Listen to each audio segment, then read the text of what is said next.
स्वागत है आप लोगों का केमिस्ट्री वाला यूट्यूब चैनल पर।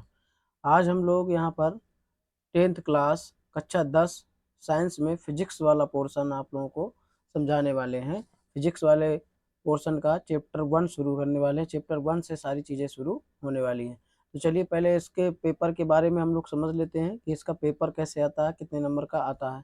वैसे अगर हम साइंस की बात करें तो टोटल साइंस का आपका 70 नंबर का पेपर आता है। नंबर में आपका 25 नंबर की फिजिक्स आती है और इस 25 नंबर में भी आप लोगों का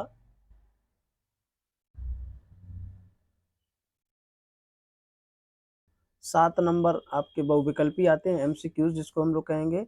और ये आपका 25 में 18 नंबर का आपका क्वेश्चन आंसर आपके 5 क्वेश्चन आते हैं। 5 में से आपका जैसे देखा जाए तो क्वेश्चन नंबर जो आपका क्वेश्चन नंबर 1 एमसीक्यूज के अलावा 7 क्वेश्चन एमसीक्यूज के रहेंगे। क्वेश्चन नंबर 1 आपका 4 नंबर का रहेगा और ये क्वेश्चन नंबर 2 भी आपका 4 नंबर का रहेगा। क्वेश्चन नंबर 3 आपका 4 नंबर का होगा और क्वेश्चन नंबर 4 आपका जो होगा ये 6 नंबर का है। इसमें 2 क्वेश्चन होते हैं और एक करना होता है। ये क्वेश्चन नंबर 4 आपका 6 नंबर का होगा और इसमें 2 क्वेश्चन होते हैं, एक करने होते हैं। मतलब टोटल इसमें 5 क्वेश्चन आते हैं, 4 आपको अटेंड करने हैं। मतलब ये तो अनिवार्य है तीनों। और इसमें आप लोगों को ऑप्शन आता है, इसमें 2 क्वेश्चन आते हैं, एक आपको करना होता है। आप यहाँ इन 4 नंबर को भी आजकल जो पेपर का पैटर्न है वो इस प्रकार से, क्योंकि सिलेबस को कवर करने के लिए क्वेश्चनों की संख्या थोड़ा सा बढ़ जाए, इसलिए ये जो 4 नंबर के क्वेश्चन है इनको 2-2 नंबर में डिवाइड कर दिया जाता है, 2 पार्टों में, कि पॉइंट नंबर 1 और पॉइंट नंबर 2। इस तरीके से इसको भी डिवाइड किया जा सकता है। 6 नंबर वाले को 2-2 नंबर में 3 पॉइंट में डिवाइड कर देते हैं हम लोग। ठीक है, इस तरीके से आपको ये लोग डिवाइड करके पेपर को बना देते हैं ताकि क्वेश्चन सिलेबस आपको ज़्यादा से ज़्यादा कवर हो सके। अब हम लोग यहाँ पर बात करते हैं सिलेबस की और क्लासेस की, कैसे क्या क्लास यहाँ पर चलने वाली है। क्योंकि मैंने काफ़ी दिनों से वीडियो नहीं बनाया है, क्योंकि व्यस्तता थी, थोड़ा सारी चीज़ें इधर उधर चल रही थी, इसके वजह से ये वीडियो नहीं बन पा रहा था। तो अब हम लोग कंटिन्यू रहेंगे। और मैं आपको बता दूं कि यहाँ पर केमिस्ट्री वाला यूट्यूब चैनल पर आपको ninth class, 10th class, 11th class और 12th क्लास का आपको फिजिक्स और chemistry UP board Hindi medium का आपको पूरा सिलेबस आपको मिलेगा। चैप्टर वाइज पूरा सिलेबस आपको एक एक टॉपिक आपको समझाया जाएगा विथ न्यूमेरिकल। और जो बोर्ड एग्जाम वाले स्टूडेंट होंगे 12th क्लास के और 10th क्लास के, उनको प्रैक्टिस भी कराई जाएगी। तो आप लोग इस पर बने रहेंगे चैनल पर। तो पूरा आपको सिलेबस यहाँ पर फिजिक्स और केमिस्ट्री का, ये चारों क्लास का फिजिक्स और केमिस्ट्री का आपको कराया जाएगा। फिर इसके बाद अगर जैसी सुविधा रही तो हम लोग और सब्जेक्ट इसमें ऐड करेंगे। फिलहाल तो अभी आपका फिजिक्स और केमिस्ट्री ही है। ठीक है, तो अब हम लोग शुरू करते हैं आज की क्लास। और क्लास में हम लोग आज करने वाले हैं 10th क्लास फिजिक्स का पहला चैप्टर। तो पहला चैप्टर जो आपका है प्रकाश का परावर्तन और अपवर्तन, आप कह सकते हो ये पहला चैप्टर है। हम लोग पहले प्रकाश के बारे में जो बेसिक जानकारी है, प्रकाश क्या होता है, बेसिक जानकारी जो है वो बेसिक जानकारी हम लोग लेंगे। फिर इसके बाद इस चैप्टर के जो मुख्य मुख्य टॉपिक हैं, प्रमुख टॉपिक हैं, उनके बारे में हम लोग चर्चा करेंगे। तो चलिए शुरू करते हैं हम लोग।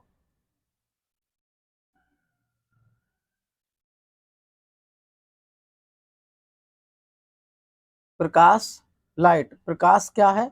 तो एक सिंपल सी परिभाषा, और ज़्यादा इसमें दिमाग में लोड नहीं लेना और ज़्यादा इसको हाइपर नहीं लेना है। सिंपल सी बात है कि प्रकाश एक प्रकार की ऊर्जा है और जिसकी सहायता से हमें वस्तुएं दिखाई देती हैं, या आप कह सकते हो प्रकाश एक प्रकार की ऊर्जा है और जिससे हमें दृष्टि संवेदना उत्पन्न होती है। मतलब हमारी आंखों को वस्तुएं दिखाई देती हैं और फिर बाकी की प्रोसेस होती है। आंखों का काम है वो रेटिना वगैरह का, तो वो आपकी चर्चा की जाएगी ह्यूमनाइज्ड वाले चैप्टर में।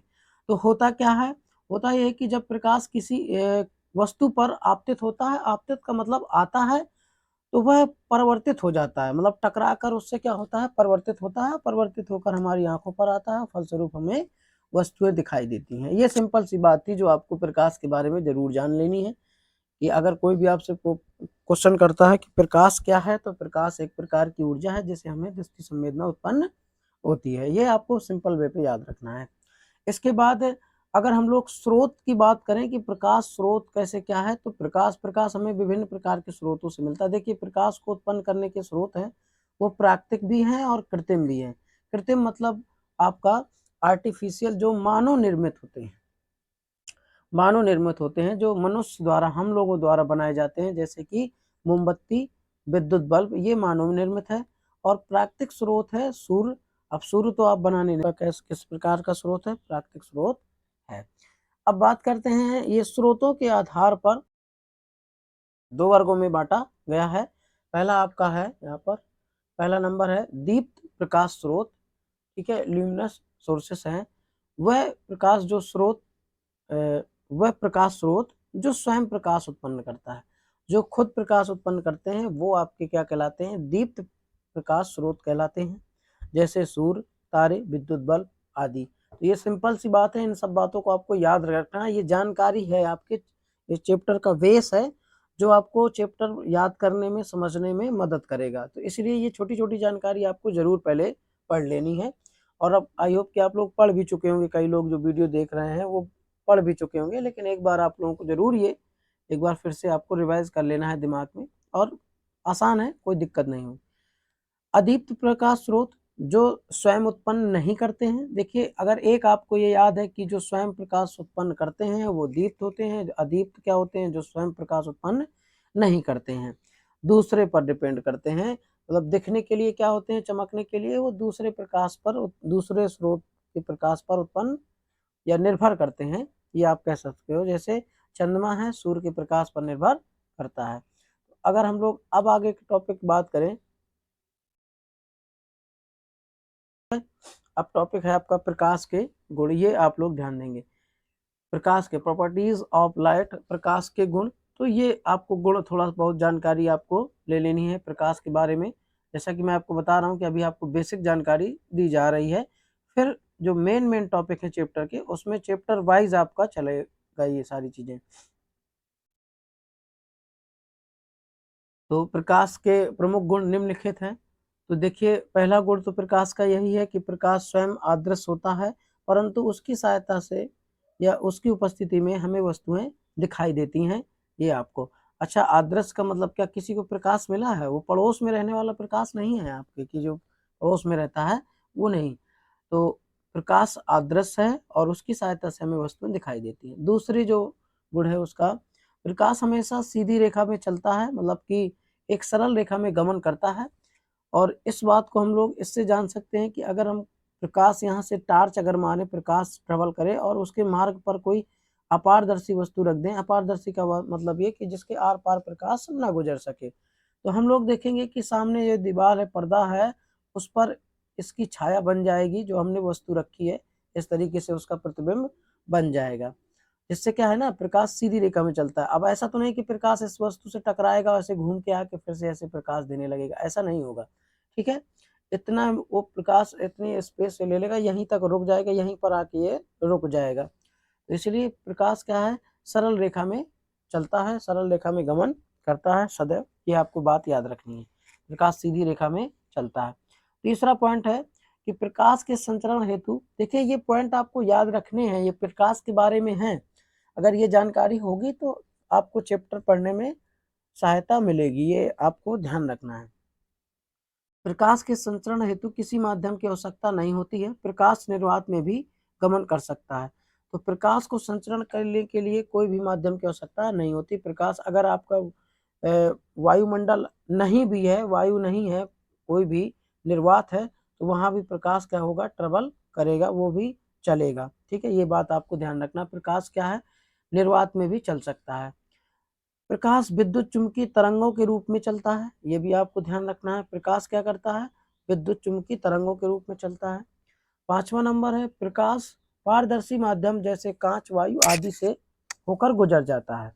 मतलब अगर हम लोग बात करें तो पारदर्शी माध्यम से प्रकाश क्या होता है, आर पार निकल जाता है, और अपारदर्शी माध्यम से वो गुजर नहीं पाता है। अपारदर्शी माध्यम, यहाँ पर एग्जाम्पल आपके नहीं लिखे हैं, यहाँ पर एग्जाम्पल आपके हो सकते हैं, लोहा हो सकता है, लकड़ी हो सकती है, इत्यादि हो सकते हैं जिनसे प्रकाश आर पार न गुजरे। पॉइंट नंबर 6 है कि विभिन्न अलग अलग माध्यमों में प्रकाश की चाल अलग अलग होती है। तो ये आपको पॉइंट जरूर याद रखना है, थोड़ा सा इंपॉर्टेंट पॉइंट है, ठीक है। तो प्रकाश की चाल अलग अलग माध्यमों में अलग अलग होती है। माध्यम का मतलब यहाँ पर देखिए, जैसे कि आपका यहाँ पर वायु है और ये कांच है, ठीक है, कांच है, तो प्रकाश की चाल इस पर अलग होगी और कांच पर अलग होगी, मतलब कि अलग स्पीड से वो चलेगा वायु पर और कांच पर अलग स्पीड से चलेगा। और किस स्पीड पे ज़्यादा चलेगा, किस स्पीड में कम चलेगा, वो माध्यम पर उसके पार्टिकल पर डिपेंड करता है कि उसके पार्टिकल किस प्रकार से हैं, जो माध्यम के कण हैं वो किस प्रकार से हैं। जैसे कि पार्टिकल के आधार पर दो माध्यम हैं, जैसे कि आप बताएं, विरल और सघन। विरल और सघन। सघन माध्यम में प्रकाश की चाल थोड़ा स्लो हो जाती है और विरल माध्यम में प्रकाश की चाल अधिक होती है। ये सघन और विरल क्या है, जब आपको प्रकाश का अपवर्तन पढ़ाया जाएगा तो आपको डिटेल से बात की जाएगी। निर्वात में प्रकाश की चाल सबसे अधिक होती है, 3 × 10⁻, यहाँ पर 8 होना चाहिए, 3 × 10⁸ मीटर प्रति सेकेंड होती है, ये ध्यान रखना है। अब यहाँ पर एक घटना है, चमकदार पृष्ठों से प्रकाश परावर्तित हो जाता है, जिसको हम लोग प्रकाश के परावर्तन कहते हैं। जैसे कि हम यहाँ पर बात करें, एक कोई पृष्ठ है, चमकदार पृष्ठ है, प्रकाश इस पर आपतित होगा, मतलब कि आएगा और टकराने के बाद वो उसी माध्यम में वापस लौट जाएगा, तब परावर्तन कहते हैं, ठीक है। पॉइंट नंबर 8वां, जब प्रकाश एक माध्यम से दूसरे माध्यम में गमन करता है या प्रवेश करता है तो अपने पथ से विचलित हो जाता है। तो देखिए, इस प्रकार से प्रकाश की घटना ये घटित होती है कि ये आपतित किरण है और आपतित किरण जिस बिंदु पर आती है उसको अब आपतन बिंदु कहते हैं। यह भी आपको आगे बताया जाएगा सारी चीजें डिटेल में। और इस आपतन बिंदु पर डाला गया लंब अभिलंब होता है। तो जब प्रकाश, जैसे यहाँ पर ये माध्यम है वायु और यहाँ पर आपका है कांच, तो जब प्रकाश वायु से कांच में आएगा तो वह अपने मार्ग से विचलित हो जाएगा। अब इस किरण को आपको सीधे निकल जाना चाहिए, जबकि ऐसा नहीं है। प्रकाश क्या करता है, या तो अवलंब की ओर झुक जाएगा प्रकाश किरण, या तो अवलंब से दूर चला जाएगा, अवलंब से दूर चला जाएगा। इस घटना को प्रकाश का अपवर्तन कहते हैं। ये आपको अभी डिटेल से पूरा पढ़ाया जाएगा, लेकिन यहाँ पर आपको ध्यान दे देना है कि जब प्रकाश एक माध्यम से दूसरे माध्यम में प्रवेश करता है तो अपने मार्ग से विचलित हो जाता है और उसका कारण, विचलन का कारण है उसकी चाल अलग हो जाती है। वायु में चाल अलग है, कांच में अलग है, तो अलग अलग माध्यमों में प्रकाश की चाल अलग अलग होती है, इसीलिए वो अपने मार्ग से विचलित हो जाता है, ठीक है। ये प्रकाश के गुण थे। अब इन सारे, अब आप कहो कि इनको समझना या याद करना, तो ये एक आप समझ सकते हैं और इनको आपको याद भी होना चाहिए कि प्रकाश संबंधित ये छोटी छोटी घटनाएं आपको पता होनी चाहिए कि क्या है। तो अगर आपको ये छोटी छोटी चीज़ें पता हैं तब आप उस चैप्टर को अच्छी तरह से क्लियर कर सकते हैं। तो चलिए चैप्टर में आप आगे चलते हैं, अगले टॉपिक की ओर, प्रकाश संबंधी बेसिक चीज़ें जानकारी हम लोग लेते हैं। अब अगला टॉपिक है आपका प्रकाशीय माध्यम होता है, माध्यम से प्रकाश गुजरता है, होकर गुजरता है, उसे हम लोग कहते हैं प्रकाशिक माध्यम। प्रकाशिक माध्यमों को, प्रकाशिक माध्यम को कितने वर्गों में बांटा गया है, 3 वर्गों में बांटा गया है। पारदर्शक माध्यम, पराभास्कर माध्यम और अपारदर्शी माध्यम। देखिए, पारदर्शक माध्यम क्या होते हैं, जिन माध्यमों से प्रकाश का अधिकांश भाग गुजर जाता है उसे पारदर्शक माध्यम कहते हैं। अगर हम लोग पराभास्कर की बात करें, जैसे पारदर्शी माध्यम में आपका एग्जाम्पल होगा वायु, कांच। अब जैसे आप लोग ये घर में आप लोग करके देख सकते हैं कि आप टार्च लीजिए और आप देखेंगे कि कांच के ग्लास में, जिसमें आपको आर पार दिखाई देता है, कांच के ग्लास में अगर प्रकाश डालेंगे तो प्रकाश आर पार गुजर जाएगा, तो उसको हम लोग कहेंगे पारदर्शी माध्यम या पारदर्शक माध्यम। पराभास्कर जिसके आंशिक रूप से प्रकाश गुजरता है, मतलब पारदर्शी माध्यम से थोड़ा सा कम प्रकाश गुजरता है इस माध्यम में। जैसे दूषित जल है, घिसा हुआ कांच है, तेलीय कागज है, तो ये आपको याद रखना है। अब अपारदर्शी माध्यम, जिन माध्यमों से प्रकाश का कोई भी भाग नहीं गुजरता है, जैसे लकड़ी, लोहा, तो ये आपके प्रकाशिक माध्यम थे। अच्छा, प्रकाशिक माध्यम, अभी आपको विरल और सघन के बारे में और बताया जाएगा। विरल और सघन माध्यम के बारे में ये क्या होते हैं, जब आपको टॉपिक पढ़ाया जाएगा प्रकाश का अपवर्तन। ठीक है, तो अब चलते हैं अगले टॉपिक की ओर। अगला टॉपिक या आप लोग कह सकते हो अगले पॉइंट की ओर। ये प्रकाश के विषय में आप लोगों को अभी बेसिक जानकारी दी जा रही है, तो ये छोटी छोटी जानकारी अगर आप लोग रखेंगे तो चैप्टर समझने में आपको आसानी रहेगी। अब अगर हम लोग बात करें यहाँ पर प्रकाश किरणें क्या होती हैं, तो जब प्रकाश किसी पारदर्शी माध्यम में सरल रेखा में गमन करता है, गमन का मतलब है गुजरता है, चलता है, तब प्रकाश के पथ को प्रकाश किरण कहते हैं तथा प्रकाश किरणों के समूह को प्रकाश किरण पुंज कहते हैं। जैसे अब मान चलिए वायु है, वायु में प्रकाश इस तरीके से ट्रेवल कर रहा है, तो ये आपकी प्रकाशिक किरण कहलाएंगी। ठीक है, और इस इनके समूह को आप प्रकाश पुंज भी कह सकते हैं। प्रकाश पुंज निम्नलिखित 3 प्रकार के होते हैं। अब इनके बारे में समझ लीजिए थोड़ा सा। अब प्रकाश पुंज 3 प्रकार के होते हैं। पहला है अभिसारी प्रकाश पुंज। अब अभिसारी प्रकाश पुंज क्या होता है, जब प्रकाश की समस्त किरणें एक ही बिंदु पर मिलती हैं। जैसे प्रकाश की किरणें क्या हैं, कहीं से भी आ रही हैं और वो एक ही बिंदु पर मिल रही हैं। जैसे कि ये पॉइंट है आपका, यहाँ पर पॉइंट एक मान लीजिए ओ, और ये इस तरीके से ट्रेवल करके आ रही हैं और एक ही पॉइंट पर मिल रही हैं सब की सब। ठीक है, ये देखिए यहाँ पर एक पॉइंट पर मिल रही हैं, तो इस प्रकार की किरणों को हम लोग कहेंगे अभिसारी प्रकाश पुंज। क्या कहेंगे, अपसारी प्रकाश पुंज। जब प्रकाश किरणें चलकर मतलब आती हैं और एक ही पॉइंट पर आकर मिलती हैं, तो उसको हम लोग क्या कहेंगे, अभिसारी प्रकाश पुंज कहेंगे।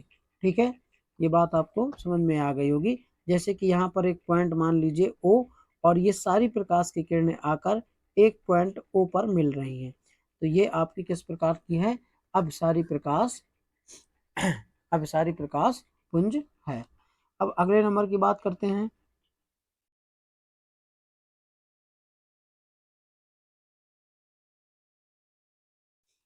अब कह रहा अपसारी प्रकाश पुंज। देखिए अभिसारी में क्या था कि एक ही पॉइंट पर आकर मिल रही थी, इतना याद रखना है दोनों में। ठीक है, एक ही पॉइंट पर आकर मिल रही थी, तो ये क्या थी, अभिसारी थी। क्या थी, अभिसारी थी। और अपसारी क्या है, अपसारी का मतलब है कि प्रकाश किरणें एक ही बिंदु से होकर जाएंगी। ठीक है, अगर वो ट्रेवल करेंगी तो एक ही बिंदु से निकलेंगी। वो एक ही बिंदु से निकली प्रकाश किरणों को ही हम लोग क्या कहते हैं, अपसारी प्रकाश पुंज कहते हैं। जब प्रकाश की समस्त किरणें एक ही बिंदु से आती हुई प्रतीत होती हैं, तो उस प्रकाश किरणों को के समूह को अपसारी प्रकाश पुंज कहते हैं। जैसे कि यहाँ पर एक पॉइंट है, इस पॉइंट से ही सारी प्रकाश उसको कहेंगे अपसारी, और एक ही बिंदु से क्या करती हैं, निकलती हैं, तो उसको कहेंगे हम लोग अपसारी। ठीक है, ध्यान रखना है, ये आपका अपसारी है और ये आपका इस तरीके से अपसारी अभिसारी है। ठीक है, तो चलते हैं अगला, समांतर प्रकाश पुंज। तो जब प्रकाश किरणें एक दूसरे के समांतर हो, जब प्रकाश की समस्त किरणें एक दूसरे के समांतर होती हैं, तो उन प्रकाश किरणों के समूह को समांतर प्रकाश पुंज कहते हैं। वो इस प्रकार से ट्रेवल करती हैं, ये एक दूसरे के क्या हैं, समांतर है। ये किरणें आपस में एक दूसरे को काटती नहीं है, ये इनकी विशेषता है। काटेंगी तो अनंत पर काटेंगी। अब ये ना कोई कह देना कि कभी नहीं काटेंगी, काटेंगी पर अनंत पर काटेंगी। तो अब चलते हैं अगले टॉपिक की ओर, जो कि इम्पोर्टेंट सिंपल वे पे आप याद कर सकते हैं। इसके लिए मैं आपको एक डायलॉग भी बताऊंगा। जब प्रकाश किसी चिकनी और पॉलिशदार सतह से टकराता है, तो वह उसी माध्यम में वापस लौट जाता है। प्रकाश की इस घटना को हम लोग कहते हैं प्रकाश का परावर्तन। प्रकाश के परावर्तन में ये आप फैक्ट लिख सकते हो कि प्रकाश के परावर्तन में प्रकाश की चाल नियत रहती है। सकते हो कि प्रकाश के परावर्तन में प्रकाश की चाल नियत रहती है, कांस्टेंट रहती है। मतलब कि प्रकाश किरण जिस माध्यम पे जिस स्पीड से आता है, उसी स्पीड से वो टकराकर वापस लौटता है। तो इसीलिए चाल उसकी क्या रहती है, नियत रहती है, चाल नहीं बदलती है। अब अगर हम लोग यहाँ पर बात करें तो देखिए प्रकाश की किरण आ रही है और टकराने के बाद ये वापस जा रही है। तो आने वाली किरण को, जहाँ पे ये लिखा है आप लोगों का, आने वाली किरण को हम लोग कहते हैं आपतित किरण, इंसिडेंट रे। और इसके बाद टकराकर वापस जाने वाली किरण को कहते हैं उसी माध्यम में रिफ्लेक्टेड रे, मतलब कि परावर्तित किरण। और आपतित किरण जिस बिंदु पर आती है, इस बिंदु को हम लोग कहते हैं आपतन बिंदु। और आपतन बिंदु पर डाला गया लंब आपका कहलाता है अभिलंब, जो कि यहाँ पर अभिलंब। आपतन बिंदु पर डाला गया लंब आपका कहलाता है अभिलंब। ये आपका अभिलंब है।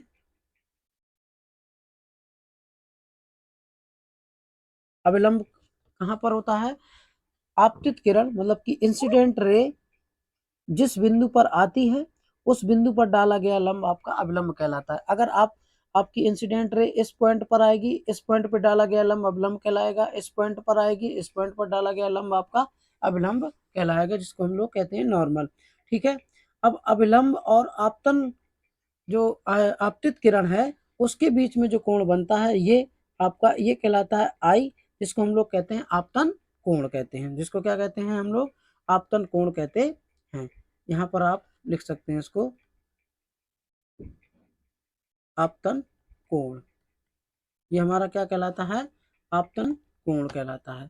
तो अब अगर हम लोग बात करें अभिलंब और रिफ्लेक्टेड रे मतलब कि परावर्तित किरण के बीच में जो कोण बनता है उसको हम लोग कहते हैं एंगल ऑफ रिफ्लेक्शन। तो ये आपका क्या है? आर। इसे कहते हैं आपतन परावर्तन कोण। आर को क्या कहते हैं? परावर्तन कोण। और आई को क्या कहते हैं? आपतन कोण। ये ध्यान रखना है ये कहाँ पर बनते हैं। देखिए आर बनता है आपका रिफ्लेक्टेड रे मतलब परावर्तित किरण और अभिलंब के बीच में। ठीक है। ये आपका हम लोग बात करें इसमें एक एक पॉइंट समझ लेते हैं किस किरण को कहाँ पर कहते हैं। ये सारी किरणें आपको ये इसके जो भी पार्ट हैं हम लोग सारी चीजें समझ लेते हैं। आपको इसके लिए एक मैं डायलॉग बताता हूँ कि प्रकाश किरण जिस माध्यम पे आएगी टकराकर उसी माध्यम में वापस लौट जाएगी। ये सिंपल तरीका है, जहां से आई वहीं लौट गई। ठीक है। प्रकाश किरण जिस माध्यम से आई उसी माध्यम में टकराकर वापस लौट गई, इसको कहते हैं प्रकाश का परावर्तन। बिल्कुल हल्के वे पे आप लोग याद कर सकते हैं। अब चलते हैं हम लोग आगे इसके टॉपिक की ओर, जिसमें सारे पॉइंट आपके दिए गए हैं। क्या होता है रिफ्लेक्टिंग सरफेस? तो अब आपका परावर्तक पृष्ठ क्या है? ठीक है। पहला पॉइंट है परावर्तक पृष्ठ। तो परावर्तक पृष्ठ आपका परावर्तक पृष्ठ जिस पृष्ठ पर प्रकाश किरणें आकर टकराती हैं उसे हम लोग कहते हैं परावर्तक पृष्ठ। जैसे ये एक पृष्ठ है जिसको हम लोग नाम दे दें एम एन, इसको हम लोग कहते हैं, या एम एम डैश इस तरीके से भी नाम दे सकते हैं। यहाँ पर लिखा है ना एम एम डैश। तो ये आपका परावर्तक पृष्ठ हो जाएगा जिस पृष्ठ पर प्रकाश किरण आती है और टकराकर वापस जाती है। उस पृष्ठ को हम लोग जैसे कहते हैं ना चिकनी सतह, उसी को हम लोग कहते हैं परावर्तक पृष्ठ। तो ये आपका पृष्ठ क्या कहलाएगा? परावर्तक पृष्ठ कहलाएगा। अब कहते हैं आपतित किरण। तो ये आपतित किरण आने वाली किरण को, पृष्ठ की ओर आने वाली किरण को हम लोग, जिसमें लिखा है वह प्रकाश किरण जो समतल पृष्ठ पर आकर टकराती है, मतलब पृष्ठ की ओर आने वाली किरण को ही हम लोग क्या कहते हैं? आपतित किरण कहते हैं, इंसिडेंट रे। तो ये आपकी किरण क्या कहलाएगी? आपतित किरण कहलाएगी। ठीक है। अब आगे चलते हैं। परावर्तित किरण तो टकरा कर, जैसे आपका यहाँ पर परावर्तन की घटना घटित हो रही है, आपकी आपतित किरण है, और टकराने के बाद वापस जब जाएगी किरण उसी माध्यम में, तो ये किरण आपकी क्या कहलाएगी? परावर्तित किरण कहलाएगी। ये किरण आपकी क्या कहलाएगी? ये आपका अविलंब है जिसको हम लोग नॉर्मल कहते हैं, और ये आपका परावर्तित किरण है। कौन सी किरण है ये? परावर्तित किरण है जो टकरा कर वापस जाएगी, उसको कहते हैं हम लोग परावर्तित किरण। वह प्रकाश किरण जो समतल पृष्ठ से टकराकर उसी माध्यम में लौट जाती है उसे परावर्तित किरण कहते हैं। चलिए अगला पॉइंट पर देखते हैं।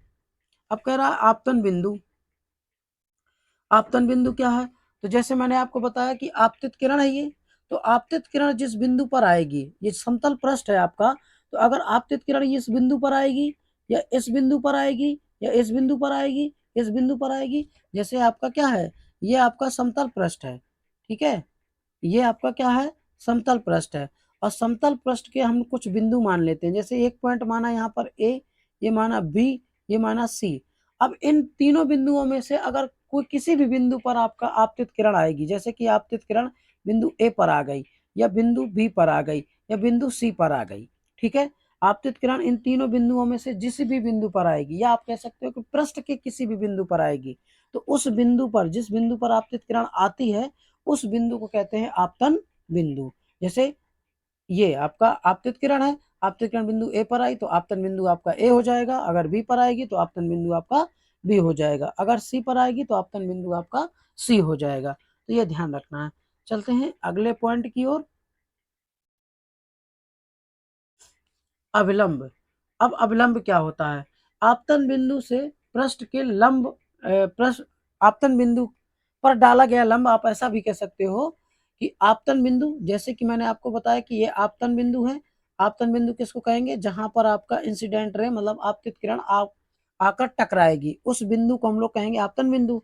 और इस बिंदु पर डाला गया लंब आपका क्या कहलाएगा? अविलंब कहलाएगा। ये आपका क्या है? आपका अविलंब है। ठीक है, आपतन बिंदु पर डाला गया लंब आपका क्या कहलाएगा? अभिलंब कहलाता है। ये ध्यान रखना है। ठीक है, आपतन कोण क्या है? चलते हैं आगे। आपतन कोण, ये पॉइंट आपको याद रहेंगे तो आपको चैप्टर को तैयार करने में बड़ा अच्छा रहेगा। ये छोटे छोटे पॉइंट आपको आने चाहिए। आप लोग इसको वीडियो को बार बार देखें और इसको पढ़ें, थोड़ा सा आप दिमाग लगाएं, आपको तैयार हो जाएगा। अब अगर हम लोग आपतन कोण की बात करें तो देखिए, हमने पढ़ा आपतित किरण, और आपतित किरण जिस बिंदु पर आती है उसको कहते हैं आपतन बिंदु, और आपतन बिंदु पर डाला गया लंब आपका क्या कहलाता है? अविलंब। ये आपका क्या है? अविलंब। ठीक है, ये आपका क्या है? अविलंब। और ये आपकी किरण क्या है? आपतित किरण है। ये कौन सी किरण है आपकी? आपतित किरण है। तो आपतित किरण और अविलंब के बीच में ये आपतित किरण और ये अविलंब, आपतित किरण और अविलंब के बीच में जो कोण बनता है उसको कहते हैं आपतन कोण आई। इसे आई से प्रदर्शित करते हैं, यहाँ पर लिखा होना चाहिए, इसे आई से प्रदर्शित करते हैं। तो आपतित किरण और अविलंब के बीच में जो कोण बनता है वो आपका कहलाता है आपतन कोण कहलाता है आई। इसे आई से प्रदर्शित करते हैं। इसके बाद परावर्तन आपका कोण होगा, तो ये आपकी परावर्तित किरण है, टकराकर वापस जाने वाली किरण को हम लोग परावर्तित किरण कहते हैं। तो परावर्तित किरण और अविलंब के बीच में जो कोण बनेगा ये आपका आर होगा। ये क्या होगा?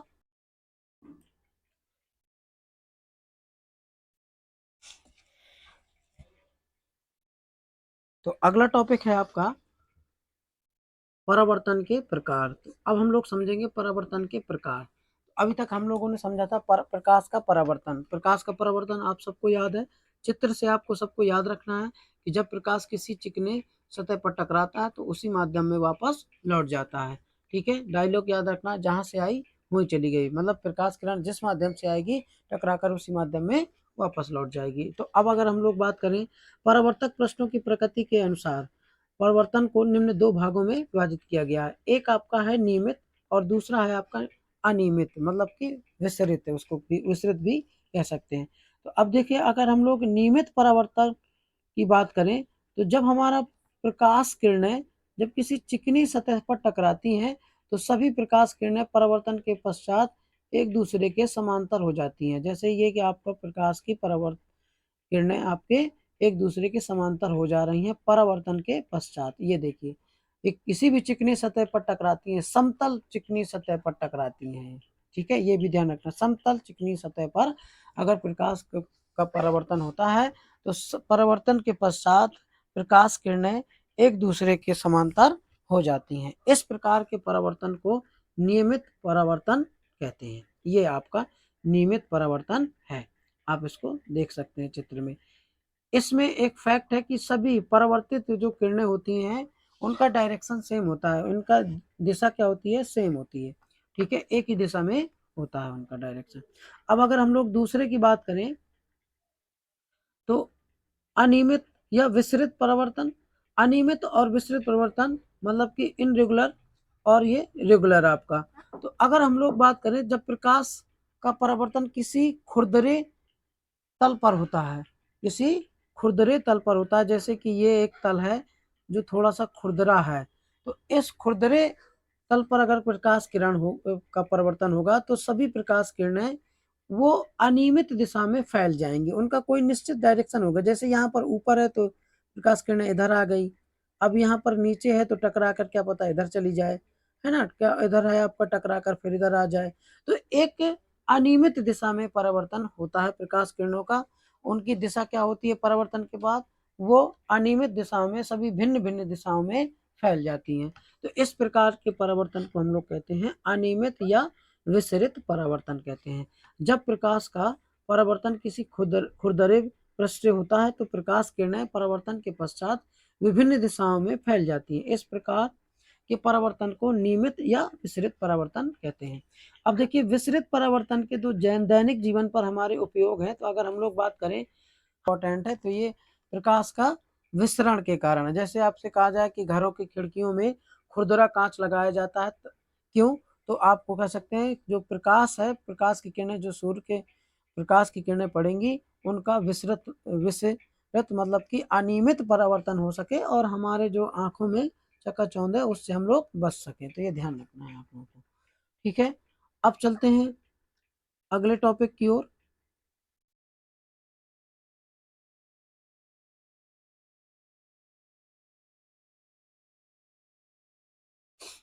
ये नोट है, आप इम्पोर्टेंट, ये भी फैक्ट है, इसको आप लोग देख लीजिए ये क्या है।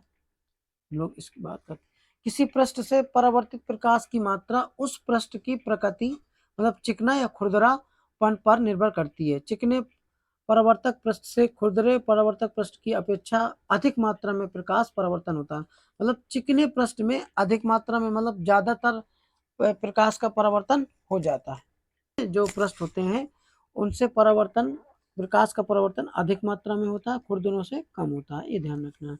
तो चलते हैं अगले टॉपिक की ओर, जो कि इम्पोर्टेंट टॉपिक है आपके परावर्तन के नियम, प्रकाश के परावर्तन के नियम। तो प्रकाश के परावर्तन के नियम, प्रकाश के परावर्तन के नियम। तो समतल दर्पण से परावर्तन के निम्नलिखित दो नियम हैं जो आपको बात करेंगे। प्रथम नियम आपको बताया गया था, आपतित किरण, परावर्तित किरण तथा आपतन बिंदु पर डाला गया लंब। तो अब लंब आप कह सकते हो, मतलब कि यहाँ पर तीन शब्द आपको लिखना है जो कि है आपका आपतित किरण, आपतित किरण, परावर्तित किरण, परावर्तित किरण और अभिलंब। और क्या? अभिलंब। तीनों एक ही तल पर होते हैं, जैसे कि यहाँ पर हम बनाए इस तरीके से। ये आपका आपतित किरण है, ये अभिलंब है और ये परावर्तित किरण। ये आपकी क्या है? आपतित किरण, ये अभिलंब और ये परावर्तित किरण, तीनों एक ही तल पर स्थित होते हैं। जैसे कि अगर आप व्हाइट बोर्ड पर बनाओगे तो व्हाइट बोर्ड पर, कागज पे बनाओगे तो कागज तल पर, इस तरीके से ये तीनों एक ही तल पर उपस्थित होते हैं। अब ऐसा नहीं है कि एक अगर आप रसूलाबाद में बना दो तो दूसरा आप जो है तेलियरगंज चौराहे पे पास बनाओ, ऐसा नहीं कर सकते हैं। तीनों को एक ही तल पर आपको रखना पड़ेगा। तो द्वितीय नियम, दूसरा नियम क्या है? दूसरा नियम इंपॉर्टेंट नियम है, आपतन कोण जो आपको आई है, angle I is equal to angle R. इसका सेंस क्या है कि जो परावर्तित आपतित किरण है जितने एंगल से वो आएगी, ठीक है, उतने ही एंगल से टकराकर वापस जाएगी, ये ध्यान रखना है। मतलब angle I is equal to angle R, ये दोनों आपस में बराबर होते हैं। आपतन कोण और परावर्तन कोण सदैव क्या होते हैं? बराबर होते हैं। तो ये था परावर्तन का द्वितीय नियम। तो अब आज आप लोगों को प्रकाश के बारे में बेसिक जानकारी दी गई, जो प्रकाश के बारे में आपको जो इम्पोर्टेंट जानकारी थी, बेसिक जानकारी थी वो, और एक इम्पोर्टेंट टॉपिक आपको बताया गया प्रकाश का परावर्तन। तो प्रकाश का परावर्तन और प्रकाश के परावर्तन के नियम ये इम्पोर्टेंट है। अब आगे अगली क्लास में अगला टॉपिक आपको बताया जाएगा इस चैप्टर का। तो अब आप लोगों की क्लास कोशिश की जाएगी कि आप लोगों को कंटिन्यू वीडियो दिए जा सके, क्योंकि काफ़ी दिनों से मैंने वीडियो नहीं डाला था, क्योंकि थोड़ा सा व्यस्तता चल रही थी, इसीलिए वीडियो नहीं आ पा रहा था।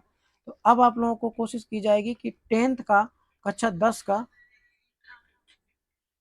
10 का आपका साइंस में फिजिक्स और केमिस्ट्री, और 11th 12th का भी आपका फिजिक्स और केमिस्ट्री दोनों क्लास का दोनों ये आपके सब्जेक्टों का वीडियो कंटिन्यू आपको देखने को मिलेगा। अल्टरनेट क्रम में भी हो सकता है कि एक दिन 10th का तो एक दिन 11th और एक दिन 12th का, इस क्रम में भी हो सकता है। लेकिन आपको सारे चैप्टर वाइज आपको सारे टॉपिक आपको वीडियो में बताए जाएंगे। अगर आपको वीडियो अच्छी लगे तो वीडियो को लाइक और शेयर सब्सक्राइब कर दीजिएगा चैनल को। बहुत बहुत आपका धन्यवाद।